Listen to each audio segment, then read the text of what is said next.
So today we'll start with class 11 some basic concepts in chemistry, empirical formula and molecular formula। तो सबसे पहले आपको ये पता होना चाहिए जैसे कि हम केमिस्ट्री में पढ़ते हैं तो फार्मूला क्या होता है। जैसे किसी भी कंपाउंड को अगर हमें रिप्रेजेंट करना हो तो हम उसके फार्मूले से रिप्रेजेंट करते हैं। जैसे कि वाटर है तो वाटर के लिए H2O हम यूज़ करते हैं, सल्फ्यूरिक एसिड है तो H2SO4 हम यूज़ करते हैं, ठीक है। तो वो तो हो गया उसका फार्मूला। बट यह फार्मूला भी दो तरह का होता है, एक है आपका एम्पिरिकल फार्मूला और दूसरा है आपका मॉलिक्यूलर फार्मूला। अब ये दोनों क्या चीज़ हैं, इन दोनों में डिफरेंस क्या है और इन दोनों को हम निकालते किस तरह से हैं। देखिए, जब भी हम फार्मूला की बात करते हैं तो जो हम बताते हैं वो मॉलिक्यूलर फार्मूला होता है। जैसे H2O H2SO4 जो है ये मॉलिक्यूलर फार्मूला है, ठीक है। अब ये दोनों हैं क्या और इनको किस तरह से निकालते हैं, ठीक है। तो सबसे पहले एम्पिरिकल फार्मूला ही निकाला जाता है, उसके बाद उससे मॉलिक्यूलर फार्मूला निकाला जाता है। तो स्टडी करते हैं एम्पिरिकल फार्मूला क्या होता है कि जैसे कोई भी कंपाउंड है, ठीक है, उसमें आपको पता है कि नंबर ऑफ़ एटम से वो मिलके बना होता है अलग अलग तरह के। तो अलग अलग तरह के एटम्स उसमें किस रेशियो में हैं, वो रेशियो जो है वो आपका बताता है एम्पिरिकल फार्मूला। कैसे? जैसे the empirical formula for compound is the chemical formula which expresses the simplest whole number ratio of the atoms of the various elements present in one molecule of the compound. For example देखिए, example आपको देते हैं benzene, benzene CH।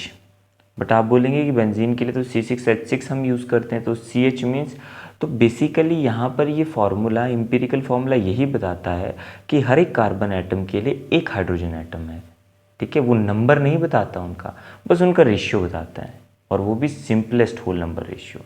For example अगर hydrogen peroxide की आप बात करते हैं तो मॉलिक्यूलर फार्मूला तो H2O2 है, बट एम्पिरिकल फार्मूला HO है, मतलब हर एक हाइड्रोजन के लिए एक oxygen. So that is the meaning of empirical formula. या ग्लूकोज का, चलिए ग्लूकोज तो आप पढ़ के भी आते हैं, ठीक है, 9th क्लास में। तो आपको याद है कि C6H12O6 हम रिप्रेजेंट करते हैं फार्मूला, जिसको मॉलिक्यूलर फार्मूला कहते हैं। बट एम्पिरिकल फार्मूला कहा जाए तो एक कार्बन के लिए दो हाइड्रोजन और एक ऑक्सीजन है। तो सिंपलेस्ट जो यहाँ पे रेशियो बनता है, अगर आप 6 के टेबल से काट दें तो 6 1 6, 6 2 12, 6 1 6, सो CH2O, ठीक है। तो सिंपलेस्ट होल नंबर रेशियो आपने लेना है, एम्पिरिकल फार्मूला कहलाएगा। अब मॉलिक्यूलर फार्मूला तो आप समझ गए कि मॉलिक्यूलर फार्मूला उस कंपाउंड का ट्रू फार्मूला है। ट्रू फार्मूला मतलब वो एग्जैक्ट नंबर ऑफ एटम्स बताते हैं उसमें। ये तो सिर्फ रेशियो देता है, बट ये एक्चुअल नंबर बताता है उसमें। जैसे कि the molecular formula for compound is the chemical formula which represent the true formula of its molecules. It express the actual number of atoms of various element present in one molecule of the compound, मतलब exactly बता देता है कितना number है।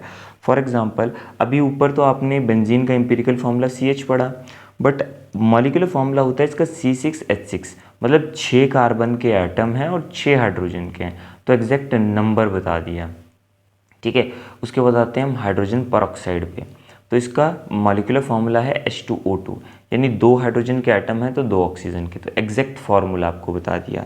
फिर आते हैं glucose पे। ग्लूकोज का आपको याद ही है C6H12O6, तो एग्जैक्टली 6 कार्बन एटम है, 12 हाइड्रोजन एटम है और 6 ऑक्सीजन एटम है।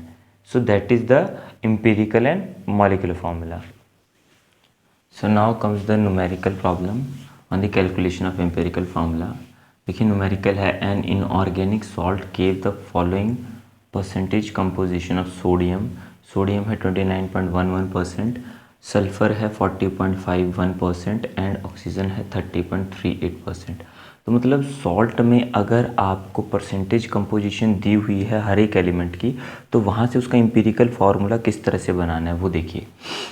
तो पहले तो आप लिख दें, यहाँ पे एलिमेंट्स लिख दें जो जो दिए हुए हैं आपको। सोडियम दिया है, सल्फ़र दिया है, ऑक्सीजन दिया है, ठीक है, उनके सिंबल लिख दिए।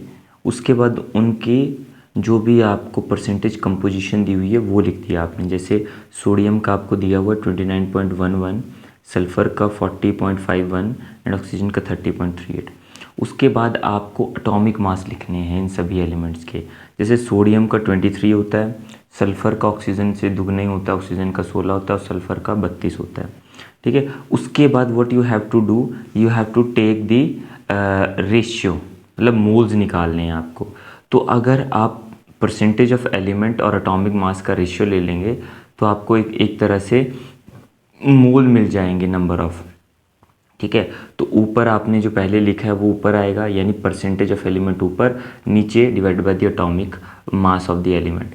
तो आपने जब डिवाइड कर दिया तो आपको सोडियम के लिए 1.266 मिल चुका है, सल्फ़र के लिए 1.266 अगेन, एंड ऑक्सीजन के लिए 1.897।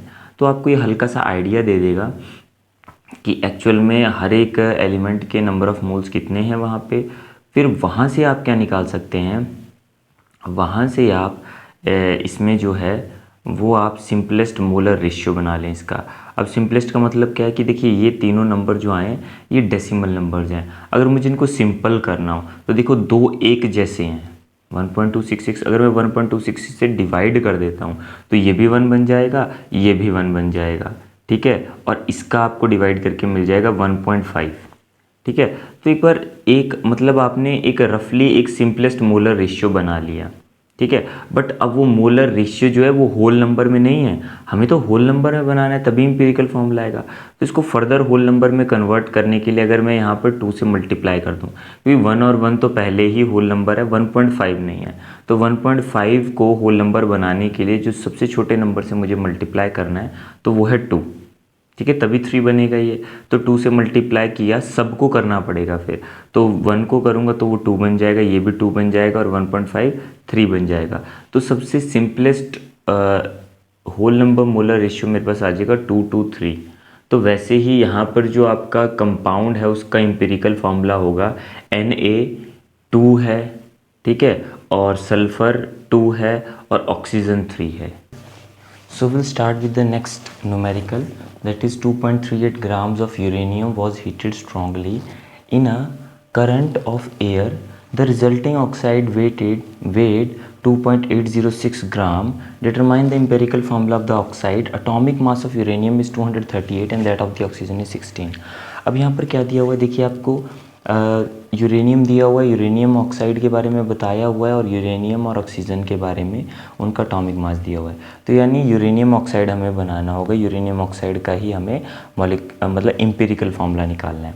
तो हम स्टेप बाय स्टेप वैसे ही चलेंगे। सबसे पहले देखिए लिखेंगे एलिमेंट कौन कौन से हैं, यूरेनियम है, ऑक्सीजन है, उसके बाद उनके हमने सिंबल लिखे U and O, फिर द परसेंटेज ऑफ एलिमेंट्स। अब हमें ये देखना है कि यूरेनियम का परसेंटेज कितना है। तो अगर हमें देखिए पूरा का पूरा ऑक्साइड दिया हुआ है, यानी यूरेनियम ऑक्साइड का पूरा वज़न दिया हुआ है हमें 2.806, इसमें 2.38 ग्राम जो है वो यूरेनियम का ही है। तो यूरेनियम का ग्राम कितना हुआ, मतलब in terms of percent how we can find the uranium, that is जितना यूरेनियम दिया हुआ है वो ऊपर लिखना है, डिवाइडेड बाय टोटल मतलब यूरेनियम पूरा का पूरा यूरेनियम ऑक्साइड कितना है इनटू 100। तो मल्टीप्लाई करके आपके पास आता है 84.82%।